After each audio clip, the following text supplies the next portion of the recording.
Hi, I'm Jeremiah. Welcome to Up at Night. This podcast is all about learning from thought leaders, academics, and professionals based on one fundamental question. What keeps you up at night? Welcome to Up at Night. I am thrilled to be joined by Tiber Leland this week. Karen is the founder and president of Sterling Marketing Group and the best-selling author of the brand mapping strategy. Karen has a wealth of experience helping top executive and Fortune 500 companies build their image and their brand. Today, we'll dive into her personal insight on success, balance, as well as entrepreneurship. So Karen, we've had the opportunity to work together. We have. And by the way, I find it so refreshing to be able to work with someone outside of Canada. And I would like to know, for our listener, what brought you to be someone who helps so many companies internationally to grow, and specifically the president and the CEOs behind them?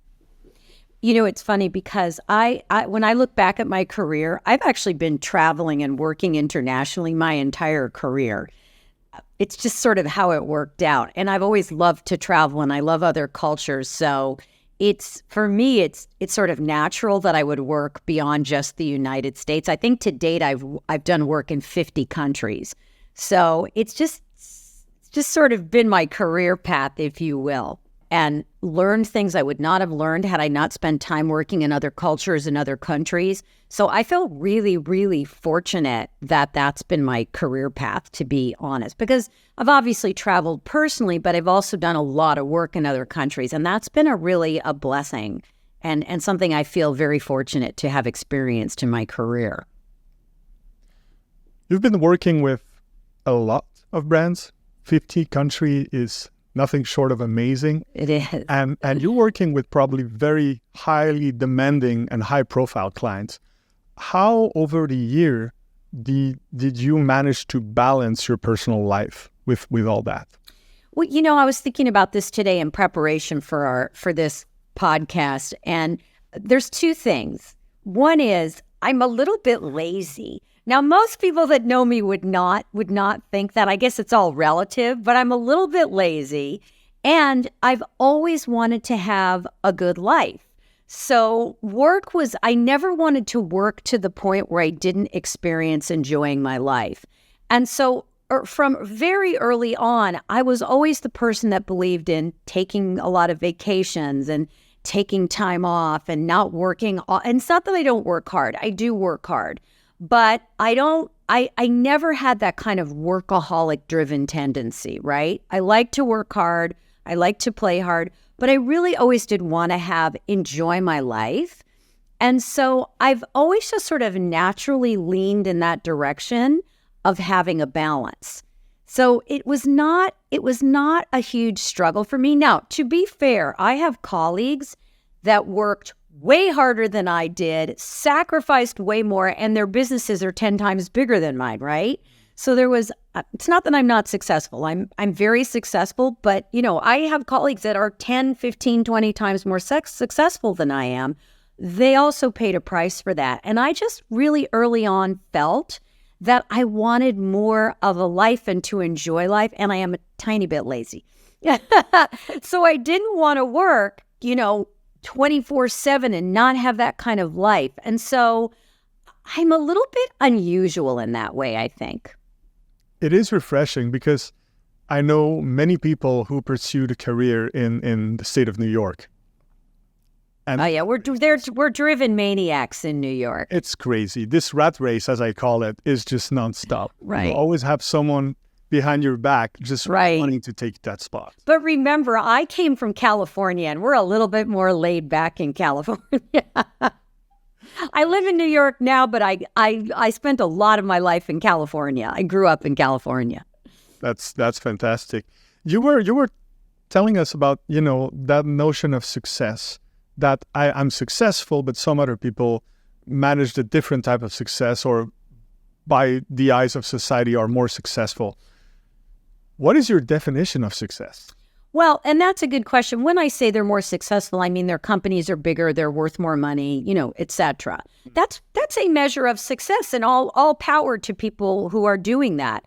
My definition of success is a little bit more that you can live the life and the lifestyle you want to live, take care of yourself, take care of your family, but also enjoy and obviously do things like save for retirement and take care of yourself, but enjoy your life. Like I never saw the logic, even when I was a kid or a teenager, I never saw that logic in waiting until you're retired to enjoy your life. I always felt like I wanted to be enjoying my life as I was living it, not waiting for some mythical period in the future where I would enjoy retirement.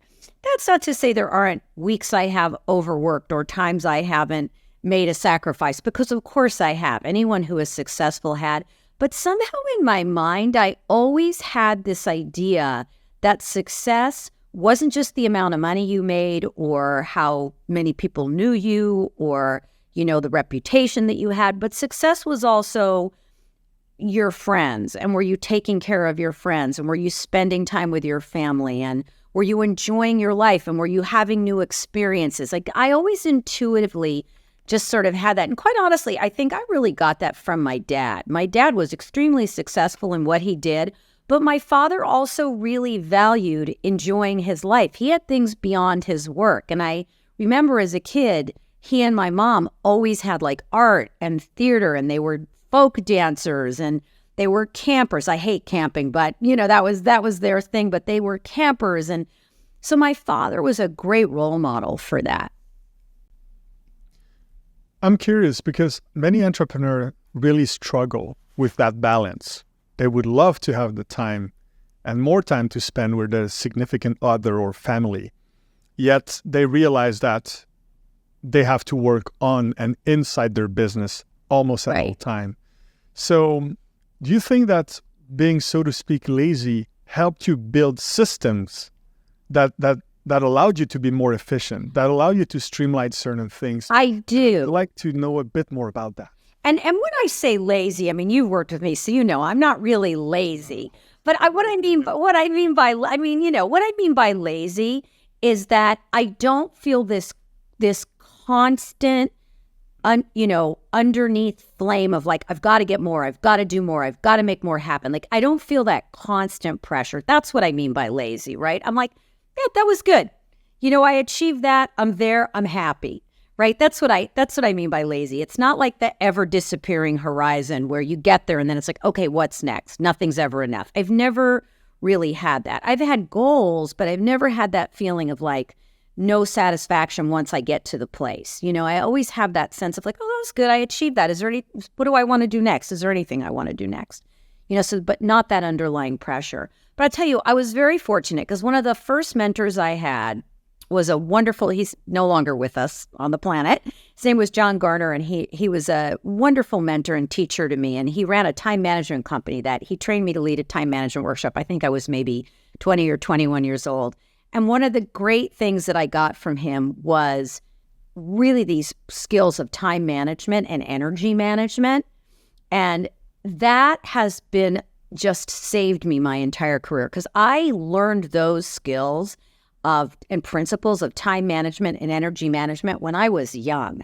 And so I've always been organized. I've always had good time management. That has helped me tremendously in being able to build a business and be successful, but not be crazy, right? Like not work in a crazy, inefficient way. His mentorship I owe a lot to. He was also one of the most kind, generous, and family-oriented people I've ever met. Like he made his wife and his family and his friends a priority.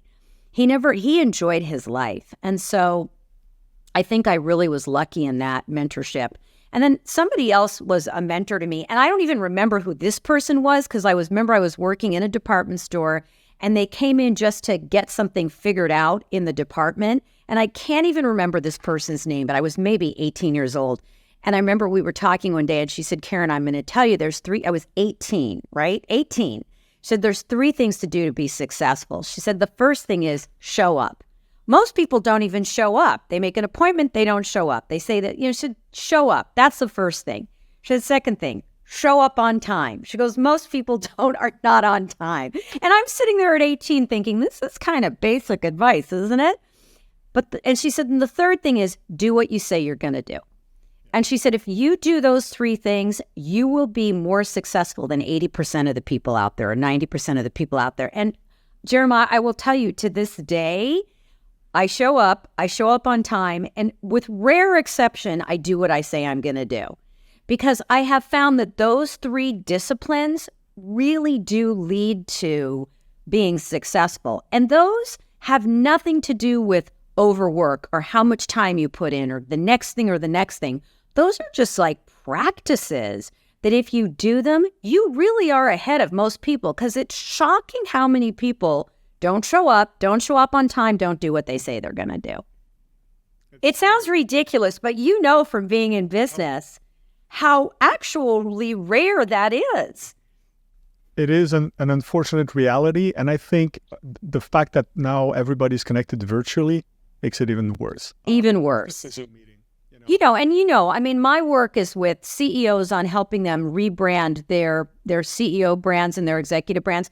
But also I work a lot with companies on their rebranding. And I often find when I go into a company to start doing the rebranding process, what I find is that in their companies, part of what we often have to clean up is a lack of accountability. That part of why they're having a branding issue is that there hasn't been accountability, either internally or externally to their customers. And so we have to clean up that lack of accountability. And again, it sounds so simple and so obvious, but it's a little shocking how rampant that is. It is. One thing before we continue that I would like to hear a little bit more about. You mentioned managing time, but energy. And that's very interesting to me, because it's something I recently started paying more attention to. We often hear about, time management and, your time is your most precious resource. But then you realize you're going to have all the time in the world. If you have no energy. Right. It's your energy. Well, think about it like this. Time is immutable, right? It's unchangeable. A minute is a minute. Your minute is the same as my minute, is the same as a minute of someone in Arkansas, is the same as somebody in Texas, is the same as somebody in, Botswana. It doesn't matter. A minute is a minute, right? So time's not changeable. It's not really about managing time. It's about managing your energy. It's what do you do with the time you have? How do you manage the energy that you're putting into the time that you have? And what most people are really bad at is managing the energy that they put into a given window of time. And so that was what I really learned from John Garner and doing those time management workshops and being trained by him, was what you're managing is your energy. And part of it is you're managing completion. So think about all the incompletions people have. They have a long to-do list, stuff doesn't get done. They have a bunch of phone calls that aren't returned.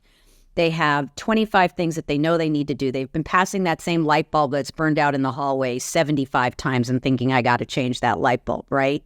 So there's all these things we tend to leave incomplete. And the reality is that those incompletions, whether they're personal or professional, they drain us of energy. And so people have this lack of energy to put to bear on the things that are important to them.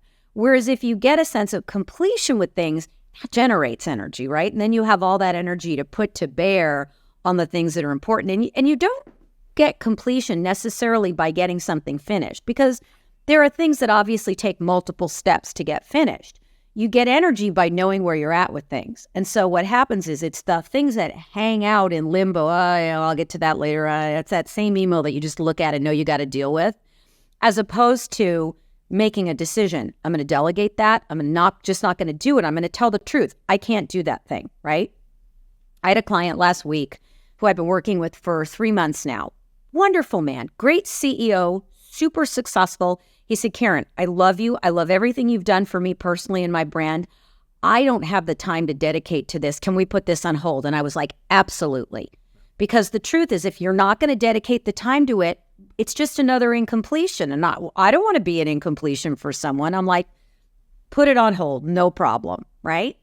So, sometimes you dump things. Sometimes you say no to things. That's how you get completion. Sometimes you get completion by just doing them. You just go, you know what, I'm just going to get this done right now. Sometimes you get them done by scheduling them, right? But it's like knowing where you're at with things is a way to generate completion. It's not necessarily when you get things done. Although I will say the satisfaction of checking it off the list, putting a yellow highlighter through it, clicking done, it's a good feeling when that happens. It is. Based on your extensive experience supporting and helping top executive, over the year, you probably observed what is the true cost of success. And I would like to know, over the years, what you've seen. I've been really fortunate in that I have worked with and seen CEOs that were really good leaders and really good managers of their own self, right? Their own personal mastery. And I have seen and I have worked with leaders and CEOs that were really bad managers and really bad managers of their own, had no personal mastery, right? So I've been up close with both. So I have had and I consider them both good fortune because I've gotten to really see what happens. And the cost to success, the answer to that is driven by how you succeed, the fire that's driving the success.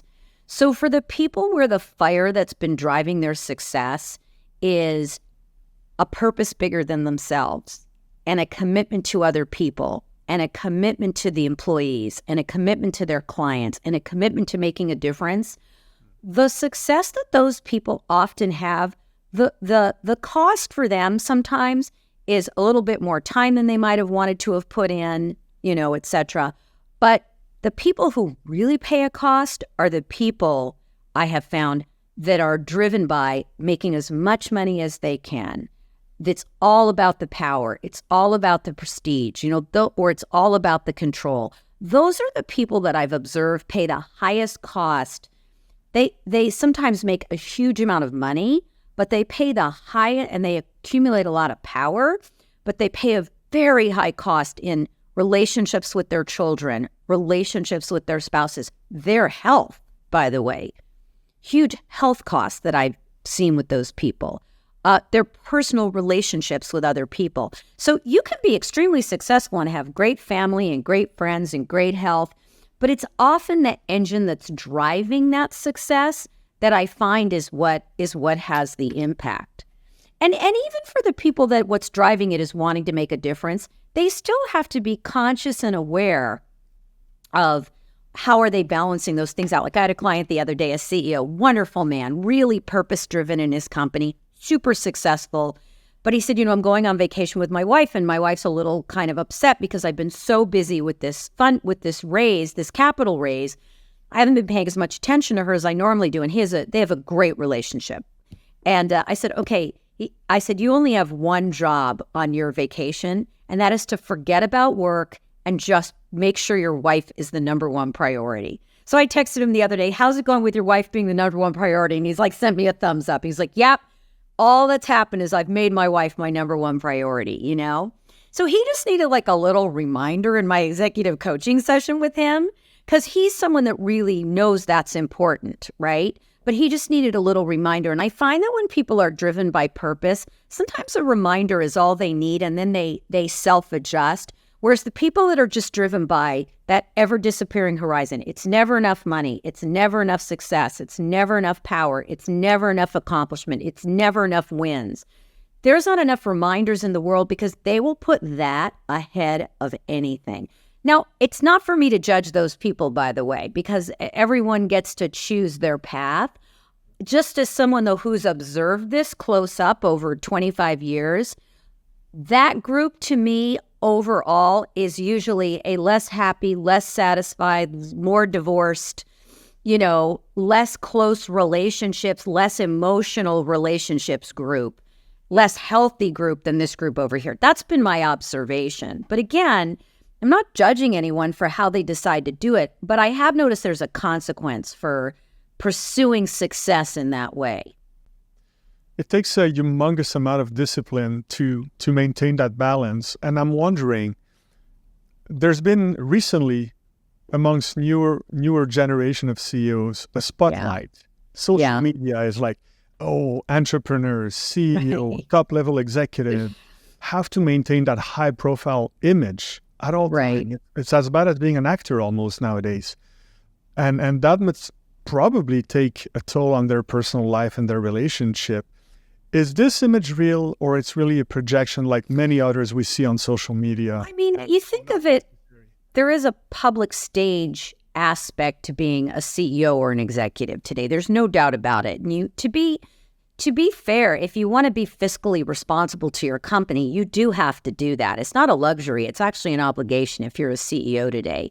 However, you can still manage it. Like I have CEO clients, many of them, they create a real separation between their personal life and what they're doing on social. So they'll spend a lot of time on LinkedIn, for example, talking about ideas and thought leadership. And, they'll put personal stuff in there once in a while, but they keep for example, their Facebook very private, just for family, friends, etc. So you can apply some disciplines that keep those things separate to the point that you want to, or they need to be kept separate. It's not like you have to share everything that's going on. And so I think there is a way to approach that stage in a way where you're managing your professional reputation and your professional brand on social or YouTube or whatever you're using that doesn't kind of like mix and match all those things. It's like, for example, I don't ever post anything about politics on any of my social, right? Because I consider that personal. It's nobody's business, right? And it's controversial anyway. And why would I want to get into fights or arguments with people about that?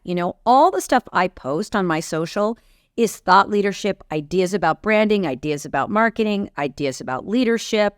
I do share like pictures that I take and this inspired me, but like I don't get into the deeply personal because it's nobody's business, right? I get into things that are light personal, but not really deep personal. Again, that's a choice that I'm making. I'm not saying that's the right choice for everyone. That's a choice that I've made because I still want to have that private part of my life. Yeah, and I think it could be considered a great advice because sometimes you need that privacy. And if you share everything, well, there's no way back.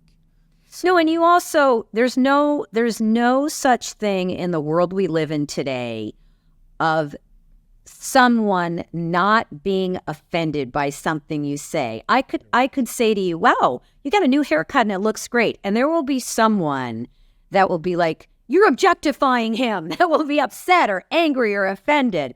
Do you know what I'm saying? So you just, in the world we live in, it is impossible to be 100% in what you say, no matter how innocent or kind or whatever way you mean it, that you don't run the risk of someone misunderstanding it.